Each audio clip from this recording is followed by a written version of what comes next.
But let's talk about earnings now.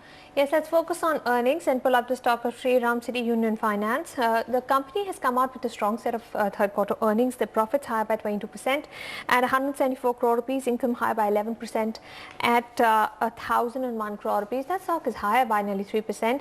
We have Ms. Subhasri Sriram, Executive Director and CFO at Sriram City Union Finance, joining us on the phone line from Chennai. Thank you so much, Ms. Sriram, for speaking with us at NDTV Profit. We've seen a strong performance coming in by the company. Can you tell us what is the growth that you saw in your gold loan portfolio, auto and vehicle finance as well? Good morning. Our growth has continued to come from our principal business, which is financing to small entrepreneurs. That's seen a significant growth for us. And third quarter, we have also seen a big jump in two-wheeler financing. It's about 26% year-on-year growth in the two-wheeler space. We have been able to achieve a 10% continue to grow at significant traction. 53% of our book comes from small entrepreneurs. Gold has seen an increase in AUM. On the other end, the disbursements have been quite muted. We see a steady state in all products.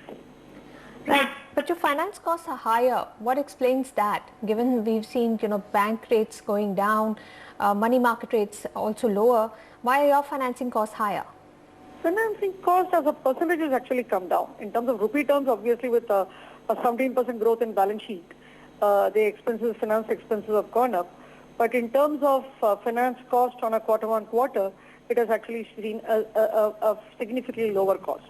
Like for example, the finance cost has only grown by 9% on a year-on-year basis, while the income has grown by about 14%.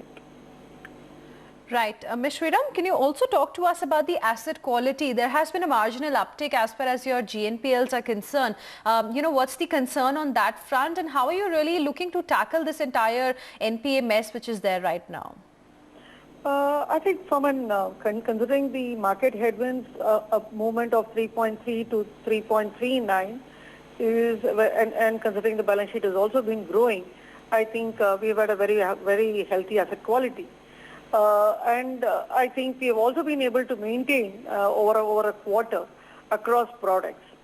Probably the challenge before us more than the headwinds of the macroeconomic conditions, I think we also are just before the migration from 180 days past due to 150 days past due by March 16.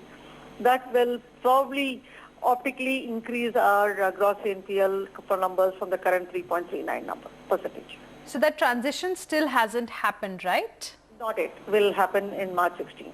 Okay. And what kind of a growth outlook do you have considering the kind of pickup that we've seen in disbursements, particularly in this quarter? You're saying there has been significant uptick as far as the two-wheeler space is concerned. So what's the outlook going forward as far as the credit pickup is concerned? What kind of targets do you have? Though there could be quarter on quarter, there can be some fluctuations because of seasonality. But on a year-on-year basis, we should be able to do a growth over 15%, at least for the next 1 to 2 years. And you think that the SME loan financing will be the one driving growth, or do you think the auto and vehicle finance will also remain strong, given there's an expectation that consumption is likely to pick up in the coming year? Yes, so we do expect a significant growth coming from our SME financing and the two-wheeler financing. And these two will be the drivers for us in the next coming years. Can you put a number on the kind of growth you're expecting, say, in FY17 in these two categories? See, as I said, 15% plus growth across all, on an overall platform blended average, we should be able to achieve the next 2 years consistently. Right. Ms. Sriram, also, now we understand that maximum of the NPAs that have really come in, in the industry particularly, they've started coming in from the SME side. Could you tell us what's the situation as far as your company is concerned? Have you seen a pickup as far as bad loans are concerned from the SME space? There are no, I wouldn't say there are no worrying numbers, but what is a reality in over several years now in the recent past is a customer who is maybe moves to an 150 or a 180 or 120 past due is not in a position to bring it back to current or get his delinquency down to zero immediately. So the money is not that much. That much money is not floating around. If he has slipped to a delinquency, he probably stays that way till the maturity of the loan, and then he needs extended 3 months, 4 months to close the loan. But you are seeing stress.